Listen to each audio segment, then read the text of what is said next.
कहते हैं कि आज का मैसेज उन लोगों के लिए मैं देना चाहता हूँ जो लोग अपने जीवन में ज़्यादातर फ़ोन का इस्तेमाल करते हैं। वो क्या करते हैं कि वो फ़ोन से घिरे हुए हैं। यानी कि एक बात अपने जीवन में हमेशा याद रखना कि जो व्यक्ति हमेशा फ़ोन से घिरा होता है वो परमेश्वर के निकट नहीं जा सकता। It is not possible.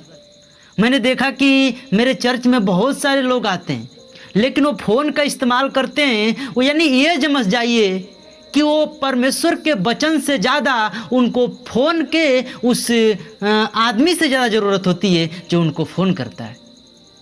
अच्छा, आपने एक बात नोटिस किया है कि चर्च में वो लोग वचन सुनने जाते हैं जो वचन के भूखे होते हैं। पता है, मैंने देखा है कि हमारे चर्च में कुछ लोग ऐसे हैं जो कि जाने के बाद ऐसे बैठ जाते हैं कि हमारा दास हमारे लिए कितनी तैयारियां कर कर आया होता है ये कभी नहीं सोचते। उनको नींद आती है, वो अलग अलग की बातें करते हैं, बीच बीच में उनका फ़ोन आता रहता है। यानी आप परमेश्वर के निकट नहीं गए, आप अपने जीवन में फ़ोन के निकट गए। मेरे भाई मेरे बहनों, आज का मैसेज मैं आपको बताना चाहता हूँ कि हमारा आधा से अधिक आशीष हमारा फ़ोन खा जाता है। पता है, इस दुनिया में अगर देखा जाए तो हर एक व्यक्ति के पास से फ़ोन हो गया है। और अगर डिप्रेशन की बात किया जाए तो सबसे ज़्यादा अधिकतर लोग फ़ोन से ही क्या करते हैं, डिप्रेशन में चले जाते हैं। उनसे पाप हो जाता है, उनके जीवन में अलग अलग घटनाएं हो जाती है। इनमें फ़ोन का सबसे बड़ा कीमत होता है। लेकिन मैं फ़ोन को दोष नहीं दूंगा, मैं दोष दूंगा फ़ोन चलाने वालों को।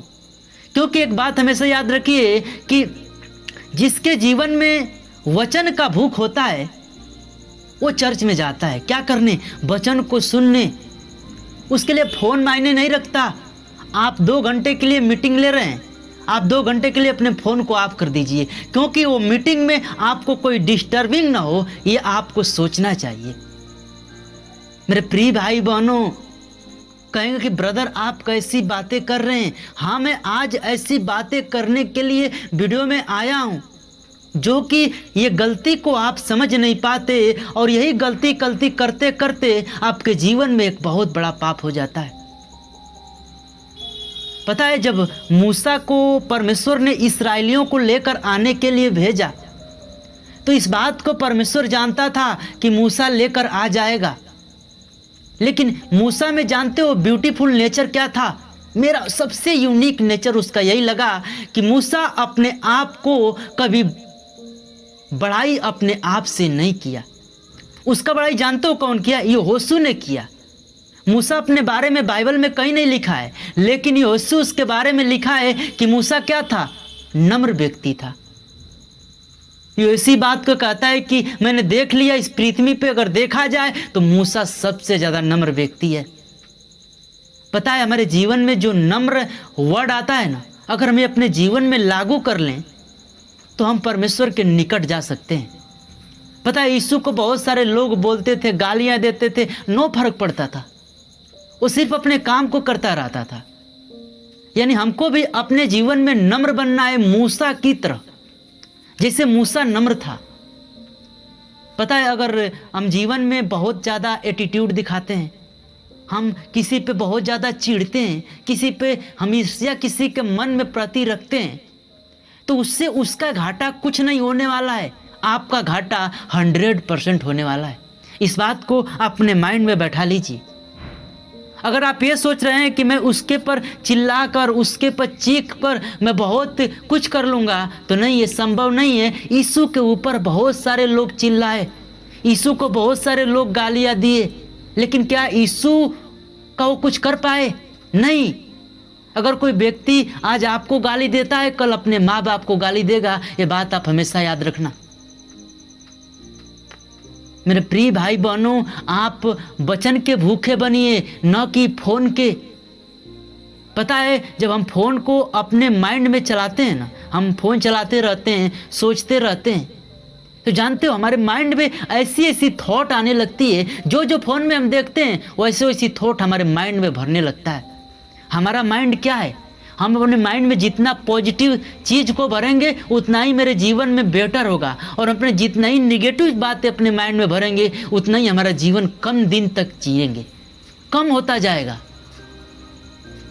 मैं आपको बताना चाहता हूँ कि आप अपने जीवन में फ़ोन को वैल्यू देना कम कर दीजिए।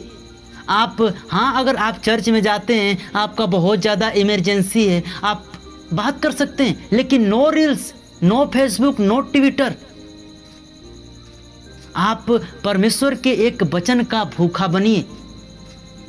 आज संडे है, मैं आपको कुछ बताना चाहता हूँ कि एक दास आपके लिए क्या करता है, 6 दिन तैयारियां करता है कि मैं 7वें दिन एक ऐसा मैसेज दूं कि हमारे विश्वासी हमारे मैसेज को सुनकर वो अपने जीवन को बदले।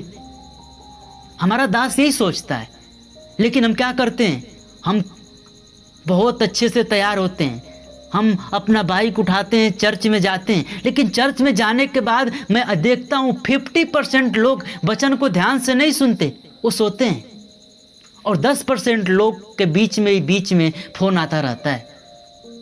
यानी आप इस बात को समझ लीजिए कि 40% लोग परमेश्वर के आशीष को पाते हैं सिर्फ, तो 60% लोग ये बात बोलते हैं मैं भी चर्च में जा रहा हूँ, लेकिन मेरे को परमेश्वर क्यों नहीं मेरा दुख चंगा कर रहा है। यही रीजन होता है।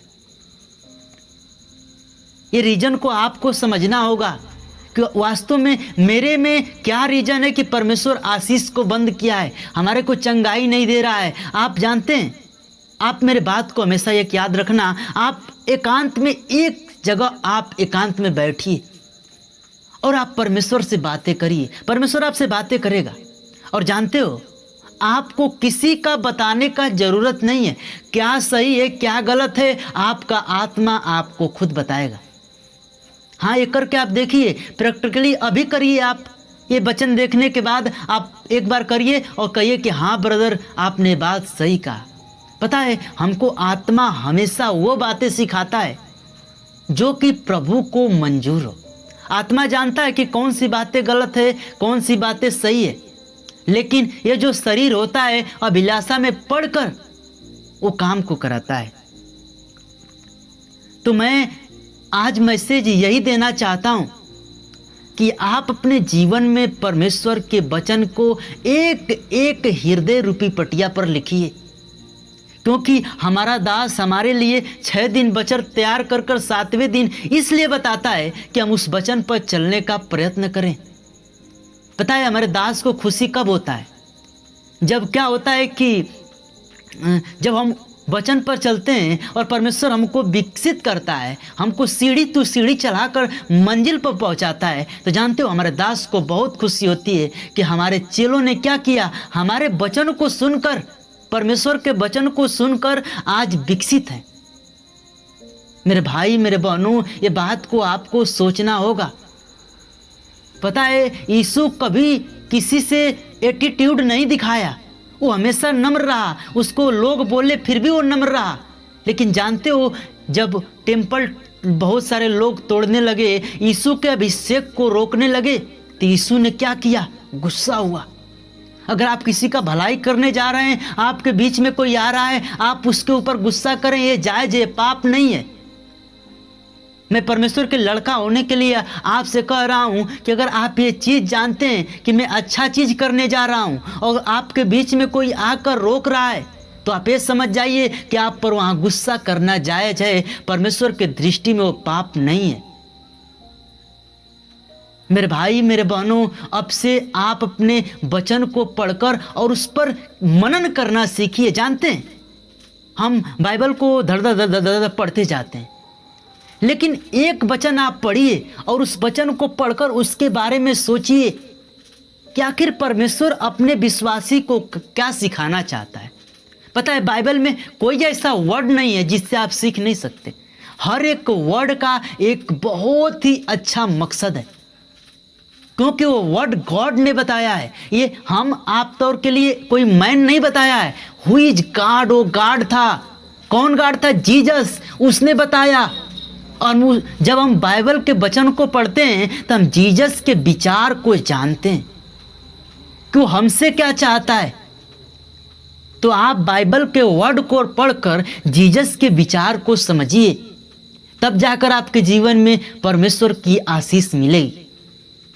तो आज के इस मैसेज को यहीं क्लोज करूंगा। मिलते हैं नेक्स्ट वीडियो में, तब तक के लिए subscribe this channel. Bye bye, take care.